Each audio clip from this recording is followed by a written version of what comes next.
କିଛି ଶାଶୁ ଶ୍ୱଶୁର ଏମିତି ବି ଅଛନ୍ତି, ନିଜେ ବୁଢ଼ାବୁଢ଼ୀ ହେଲା ପରେ ବି ହଂସ ପରି ଯୋଡ଼ି ହୋଇ ରହିବାକୁ ପସନ୍ଦ କରିବେ, କିନ୍ତୁ ତାଙ୍କ ପୁଅ ବୋହୂ ଯବାନ ଅଛନ୍ତି, ତାପରେ ବି ଯଦି ସାଥିରେ ରହିବାକୁ ତାଙ୍କର ଦେଖିଦେବେ ନା ଆଉ ରହିବେ ନା, ତ ବିଲକୁଲ ସେଇଟା ତାଙ୍କୁ ଜମାରୁ ବି ପସନ୍ଦ ନୁହେଁ। ଏମିତି କ'ଣ ପାଇଁ?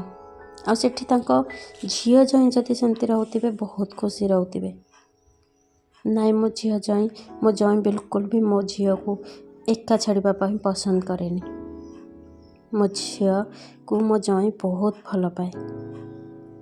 ତ ସେଠି ଯଦି ଗୋଟେ ପୁଅ ତା ଝିଅକୁ ତା ସ୍ତ୍ରୀକୁ ଭଲ ପାଏ, ତ ସିଏ କାହିଁକି ବରଦାସ୍ତ କରିପାରନ୍ତିନି? କ'ଣ ପାଇଁ? ଏମିତି କାହିଁକି କରନ୍ତି ସେମାନେ? ଆଜି ପର୍ଯ୍ୟନ୍ତ ଏ ପ୍ରଶ୍ନର ଉତ୍ତର କେହି ବି ପାଇନାହାନ୍ତି।